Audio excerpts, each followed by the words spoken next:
Alors, on va pouvoir passer à la dernière étape de notre application, c'est-à-dire la création de listes adapteurs interactifs qui va permettre d'afficher la liste en fait de tous les profils enregistrés dans la base de données distante. Alors, je vous dis tout de suite, il y en a pour au moins 3 vidéos pour arriver à faire cette partie-là qui est la plus intéressante et en même temps la plus complexe. Donc on en a pour un petit peu de temps quand même dessus.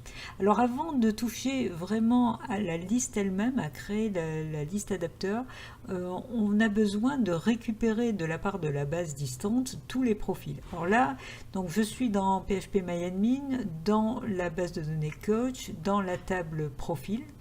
Et bon, j'en ai deux, il vous en faut au moins deux hein, pour que vous puissiez tester la suite. Donc faites en sorte d'avoir au moins deux lignes ici. Et à partir de là, on va déjà modifier le code de PHP. Donc dans le dossier 3W de WAMP, hein, le sous-dossier coach, vous avez vos deux fichiers, vous ouvrez le serveur coach PHP. Et dans serveur coach PHP, pour le moment, on a une partie qui récupère, qui permet de récupérer le dernier, qui ne nous servira plus d'ailleurs, puisque on va tous les récupérer à partir de maintenant. On avait une partie qui s'occupait de faire l'enregistrement d'une information, d'un profil qui venait donc de l'application Android. Eh bien, ce qui nous intéresse maintenant, c'est de faire la partie tous. Donc, je vais récupérer ce else if là et je vais modifier. Je vais l'ajouter donc à la suite, donc voilà ici, et cette fois-ci je vais demander de récupérer tous les enregistrements, donc je mets tous, et vu que le code va être quasiment le même que dernier, à part qu'on va boucler sur la récupération des enregistrements, je prends ce try catch, je le mets ici et là je vais faire les modifications nécessaires. Donc le message que je vais retourner à l'application Android, c'est tous et pas dernier. J'ai bien une connexion à la base de données en PDO, c'est bien select étoile from profile order by date mesure text, ça c'est parfait, on exécute. Par contre, on va récupérer tous les profils, donc récupération de tous les profils. Du coup, c'est pas un if, mais c'est une boucle, donc ça va être un while. C'est bien un while tant qu'on récupère dans $line une information, à part que là, l'impression ne va pas se faire dans la boucle, mais va se faire après la boucle, et ce ne sera pas tout à fait ça qu'on va imprimer, mais je fais quand même un copier-coller du print et on verra ce qu'il faut modifier dedans. Et là, dans la boucle, eh bien, en fait, on va stocker les différentes lignes. Donc, autant les stocker dans un tableau, puisque JSON sait traduire un tableau au format JSON. Donc, dans le tableau $résultat, donc pour qu'il repère que c'est un tableau, je mets des crochets, je lui affecte la variable $ligne. Voilà. Et donc après, ce n'est pas $ligne que j'encode en JSON, mais c'est $résultat. Résultat, ici veut bien, voilà. Donc là, j'ai fait les modifications nécessaires côté PHP. Donc là, je peux fermer, s'il veut bien. Voilà, ça j'en ai plus besoin. Ok, donc je vais revenir à l'application Android. Alors, au niveau de l'application, je vais devoir stocker les profils dans une array list et puis être capable de mettre à jour cette array list à chaque fois que j'ajoute un profil et pouvoir aussi récupérer les profils de la base distante. Donc, dans Control, j'ai déjà besoin effectivement d'une array list de profils. Donc, je vais rajouter en privé une array list d'objets de type profil et je vais l'appeler les profils et je vais tout de suite la créer en faisant new array list de profil. Voilà.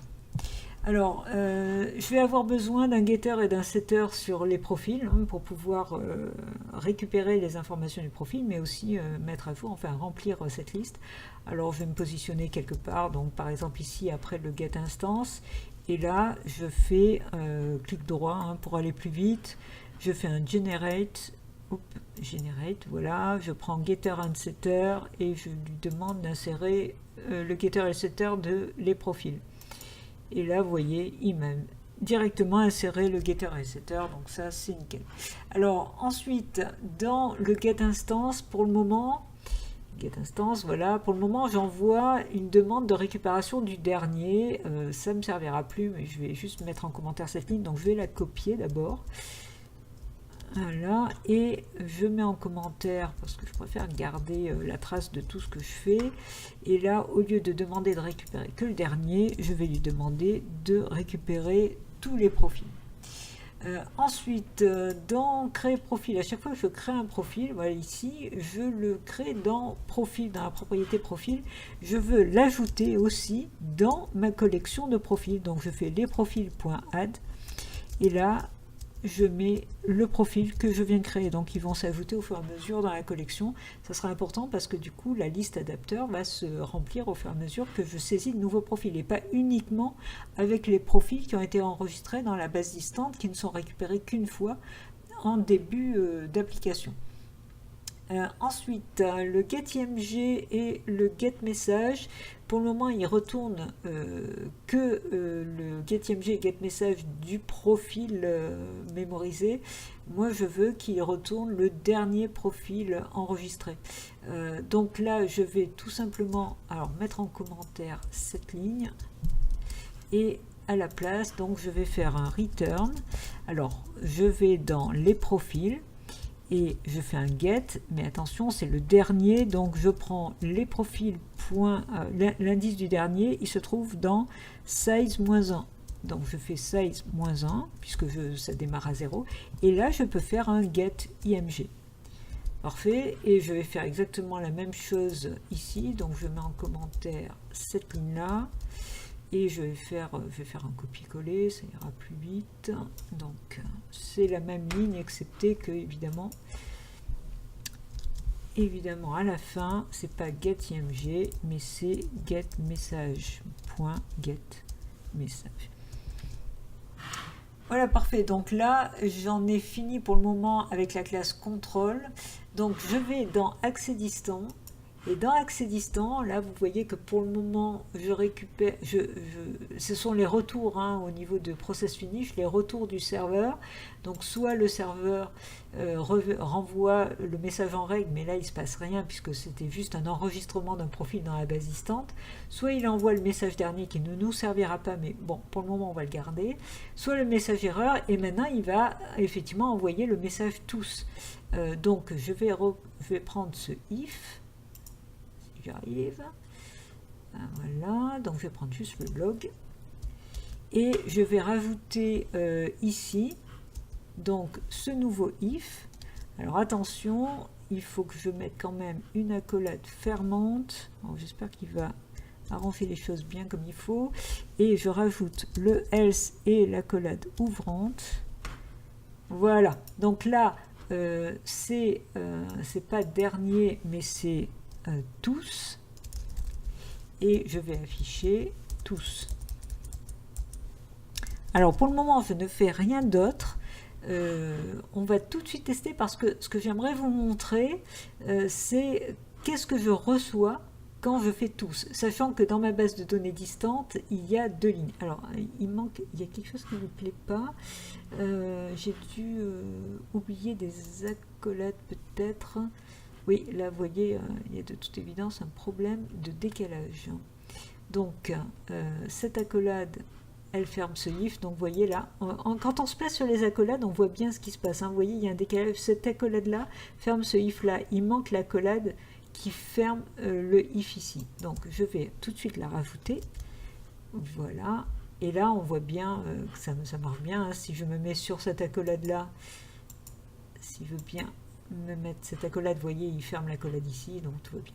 Ok, donc là, ce que je vais faire, c'est faire un test. Donc je vais lancer l'application et on va voir effectivement ce qui va s'afficher plutôt dans la console. Donc l'application s'est lancée. Si je clique sur mon IMG, ce coup-ci, vous voyez, il n'y a rien qui s'affiche. C'est normal puisque j'ai shunté la partie récupération du dernier. Mais moi, ce qui m'intéresse, c'est ce qui se passe dans le Logcat. Alors voilà, c'est ça que je veux vous montrer. C'est que là, je récupère avec tous. Hein, ça correspond à ce log. Voilà, hein, le log qui est ici. Le tous. Donc, qu'est-ce que je récupère ? Ici, pardon, donc tous. Je récupère entre crochets, je récupère date mesure. Donc vous voyez, il y a un date mesure, un poids, taille, âge et sexe. Et ça, c'est le premier profil. Et si je continue, je vois que j'ai un second profil. Donc, je récupère finalement un tableau de JSON et non pas un objet JSON, parce que je ne sais pas si vous vous rappelez, mais voilà, je vous le remonte. Dans la récupération du dernier, je n'en avais qu'un. Donc, c'était directement un JSON object. Un JSON object, c'est ce qu'il y a dans les accolades. Voilà, ici, c'est un JSON objet, un seul. Tandis que maintenant que je récupère plusieurs profils, je récupère ces JSON objets dans un tableau. Et effectivement, rappelez-vous, en PHP, on avait fait un tableau résultat, $résultat, et qui était transformé en JSON. Donc c'est un tableau de JSON objet que je récupère. Du coup, ça, il va falloir que je le gère correctement ici, quand je récupère tous les messages. Ça veut dire que je ne peux pas directement traduire mon message 1 en JSON objet, mais il faut que je passe d'abord par une traduction d'un JSON array. Donc là, je fais JSON array, et je vais l'appeler JSON info, par exemple. Je vais y arriver, JSON info.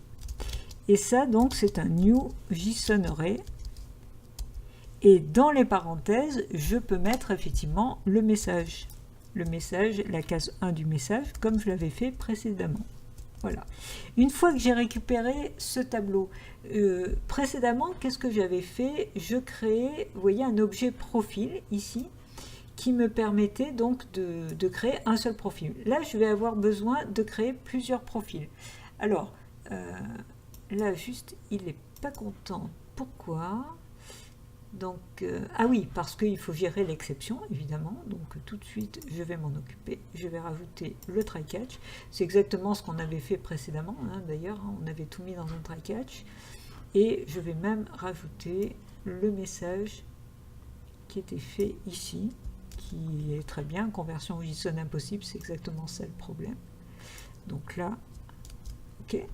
Donc, à partir de là, une fois que j'ai mon tableau, je vais devoir rajouter chaque partie dans une collection de profils. Donc, j'ai besoin de déclarer en ArrayList de profils, et je vais l'appeler les profils. Et c'est donc, je l'instancie, hein, new ArrayList profil. Et c'est là-dedans que c'est là-dedans que je vais ajouter à chaque fois les profils. Alors, pour parcourir les profils qui sont dans mon tableau de JSON array, qui est un tableau un peu particulier, hein, donc un tableau au format JSON, je vais devoir parcourir avec un cas qui démarre à 0 et qui va aller jusqu'à la taille du tableau, donc mon JSON info.length -1. Voilà. Non, j'ai mis strictement inférieur, donc je peux mettre juste JSON.length. Et puis, à chaque tour de boucle, j'incrémente mon cas. OK. Donc là, une fois que je suis dans la boucle, je vais à chaque étape pouvoir récupérer effectivement un objet JSON et donc JSON object et pouvoir remplir poids, date, etc. Donc là, c'est exactement ce que j'ai fait ici. Du coup, je vais récupérer ces lignes-là, qui sont exactement les mêmes. Donc là, je prends tout ça, je vais le mettre dans mon for. Voilà. Alors, la différence, c'est que là, ce que je traduis en objet, ce n'est pas message, mais c'est la 4e case du tableau JSON objet. Alors attention, c'est pas tout à fait un tableau, enfin c'est un tableau JSON, donc il faut que je fasse un get, mais non pas un get JSON objet. get, et je précise que c'est la case K. Alors il n'est pas content parce que c'est une histoire de conversion, donc vous faites un toString derrière, il est content, ou vous rajoutez guillemets, guillemets plus devant, c'est pareil. En tout cas, l'idée c'est qu'il soit en toString. Et là, à partir de là, je peux tranquillement récupérer pointeuil hsex comme j'ai fait précédemment. L'histoire de la conversion de la date, je le refais ici. Et puis, donc là, j'ai pas besoin de ce logd, donc je l'enlève. Voilà. Donc, une fois que j'ai fait ça, j'ai récupéré un objet de type... enfin, j'ai récupéré toutes les parties, pointeuil hsex, et là, je vais pouvoir créer mon objet profil. Donc, je reprends aussi cette ligne-là, que j'aurais dû prendre directement tout à l'heure.